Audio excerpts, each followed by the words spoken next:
এ কি, আমি তো পানির স্রোতে ভেসে যাচ্ছি। এবার কি করি আমি? আমি তো সাঁতারও পারি না, এবার তো ডুবেই মারা যাব।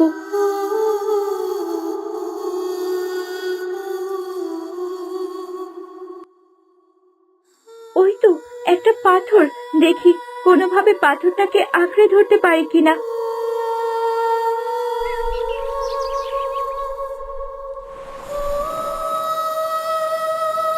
এখান থেকে এখন কিভাবে বেঁচে ফিরি? মাথায় যে আঘাত পেয়েছি, শরীরটাও খুব খারাপ লাগছে। এই অবস্থায় তো বেশিক্ষণ পাথরটা ধরেও রাখতে পারবো না। বাঁচাও, কেউ আছো? বাঁচাও, আমাকে বাঁচাও, আমি যে পানিতে ভেসে যাচ্ছি, বাঁচাও আমাকে। যাক, ঝামেলা দূর হলো, এবার আমার মেয়ে সুখে থাকবে। কিন্তু একটা তো ভুল হয়ে গেল, তরুলতাকে মেরে নদীতে ফেলে দিলাম, কিন্তু ও মরলো কিনা তা তো নিশ্চিত হলাম না। ওই তরুলতা ডাইনিটা যদি না মরে, তাহলে তো ঠিক আমার মেয়ের সংসারে কি অশান্তি করবে। না না, ওটা মরেছে কিনা তা দেখে আসতে হবে, না দেখে আসাটা ঠিক হয়নি। যাই, আবার নিজের চোখে দেখে নিশ্চিত হই।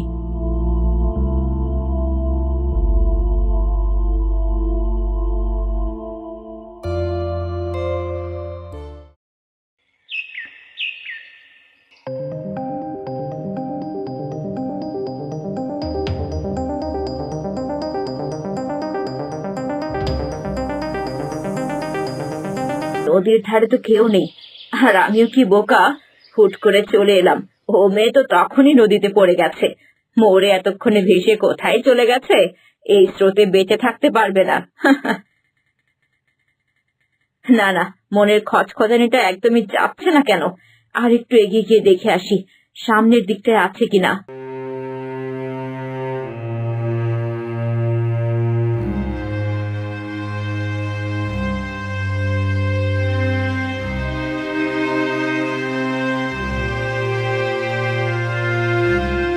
না, কোথাও দেখতে পাচ্ছি না।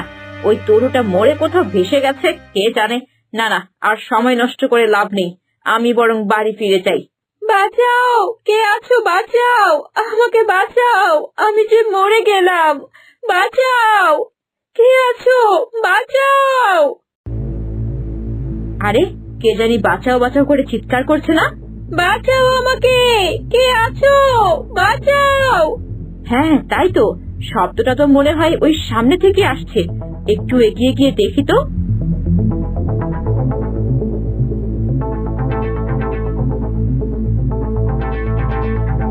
বাঁচাও আমাকে, কে আছো? বাঁচাও।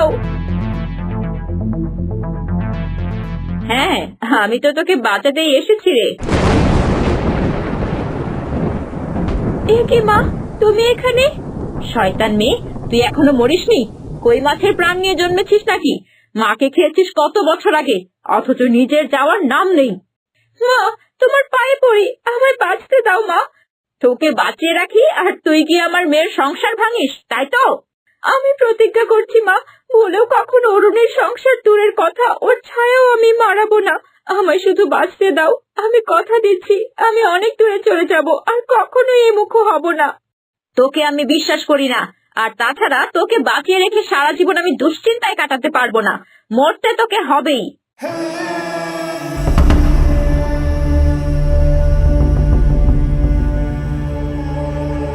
না মা, না, এই পাথরটা আমার উপর মেরো না, আমি ডুবে যাব, আমাকে বাঁচতে দাও মা। না, তোকে আমি কিছুতেই বাঁচতে দেব না। তরুলতা, তোকে মরতেই হবে, মরতেই হবে তোকে।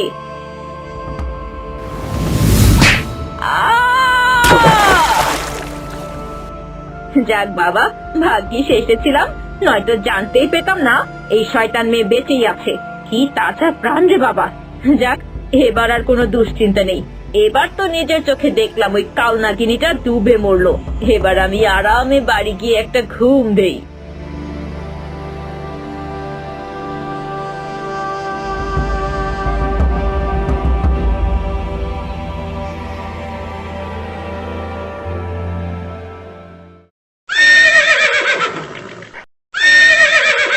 তরুলতা, ওই যে সামনের বিশাল দরজা দেখছো, ওটা আমাদের রাজপ্রাসাদ।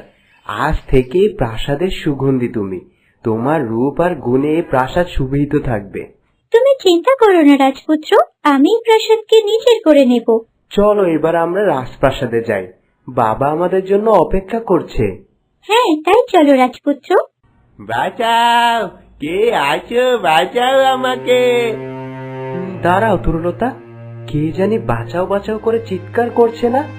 হ্যাঁ তাই তো, ওই সামনে থেকেই তো শব্দটা আসছে। চলো তো একটু এগিয়ে গিয়ে দেখি।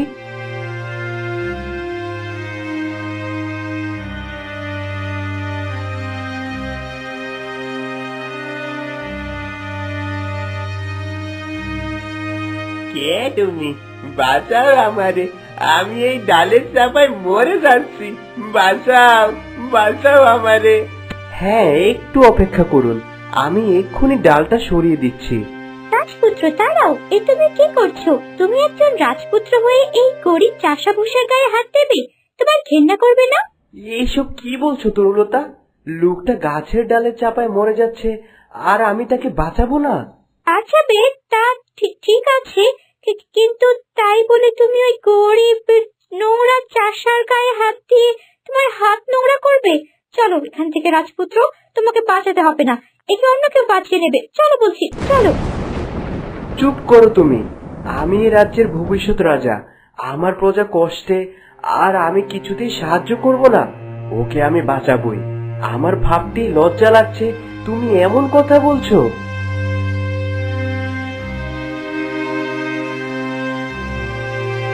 তোমাকে কি বলে যে ধন্যবাদ দিব, তুমি কিনা রাজপুত্র হইয়া নিজ হাতে আমারে বাঁচালে। প্রভু তোমার অনেক ভালো করবে।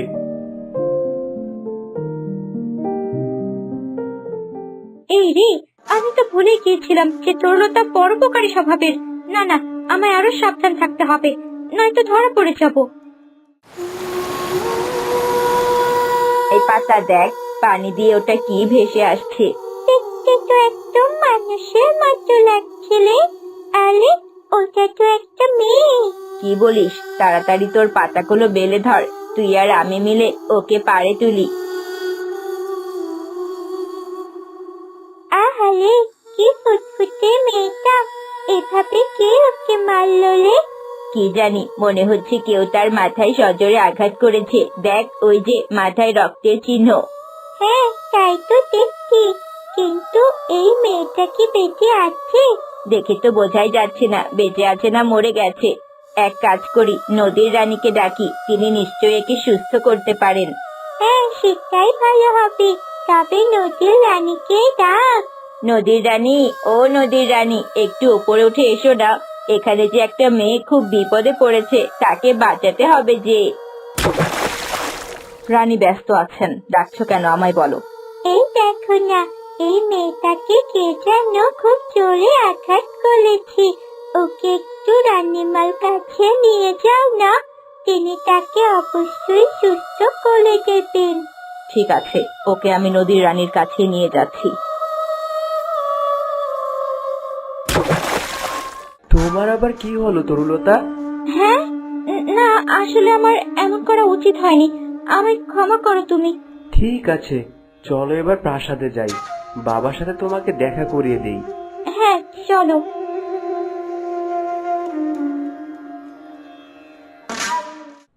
আসো আসো আমার রাজপুত্র, তোমার অপেক্ষাই তো আমি করছি। বাবা, তরুলতার কথা তো তোমায় আমি আগেই বলেছিলাম, যার জন্য আমি আজ প্রাণে বেঁচে আছি, এই সেই তরুলতা। হ্যাঁ রে মা, আমি যে তোমায় কি বলে ধন্যবাদ দিব, তোমার জন্য আমার রাজপুত্র প্রাণে বেঁচেছে। চপ করলো এই তরলতাটা, আর প্রশংসা পাচ্ছি আমি। বাহ, প্রশংসা শুনতে ভালোই লাগছে। না বাবা, ধন্যবাদ দিয়ে আমাকে ছোট করবেন না, ওটা তো আমার কর্তব্য ছিল রাজপুত্রকে বাঁচানোর। বাহ, কি সুন্দর করে কথা বলে আমার মাটা। এই, কে কোথায় আছিস? আমার মাকে সুসজ্জিত করার জন্য গহনা নিয়ে আয়। দাসী, গহনা নিয়ে তরুলতা মায়ের কাছে দাঁড়াও, আমি নিজ হাতে ওকে এগুলো পরিয়ে দেব।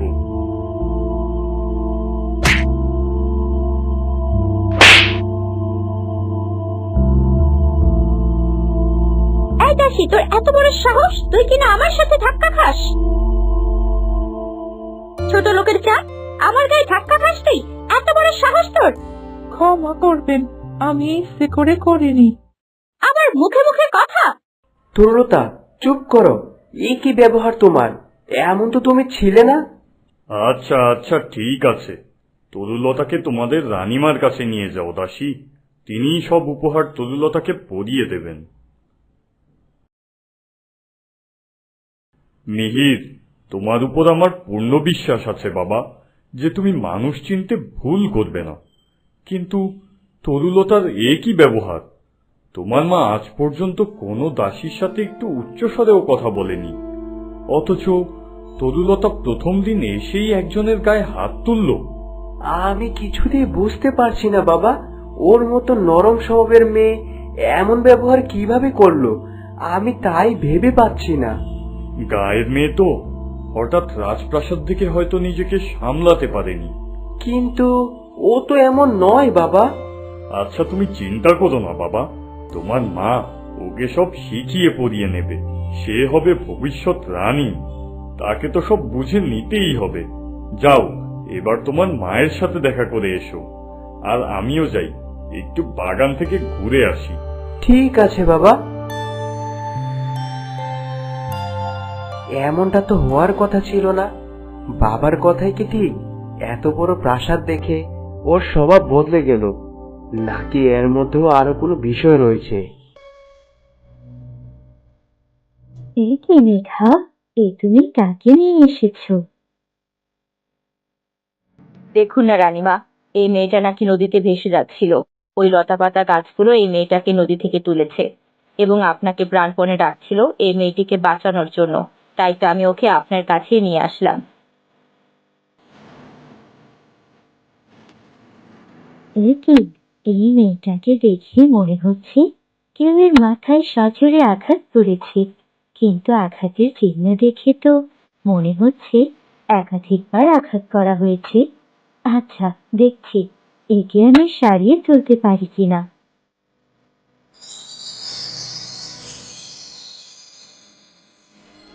না, আমার জাদুবিদ্যা তো এই মেয়েকে কোনোভাবেই বাঁচিয়ে তুলতে পারছে না। রানীমা, আর একটু ভালোভাবে দেখুন না, যদি কিছু করতে পারেন। আচ্ছা, দেখছি।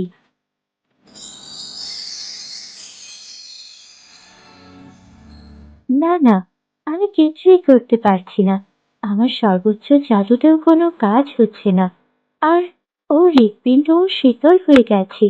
ও বোধহয় আর বেঁচে নেই।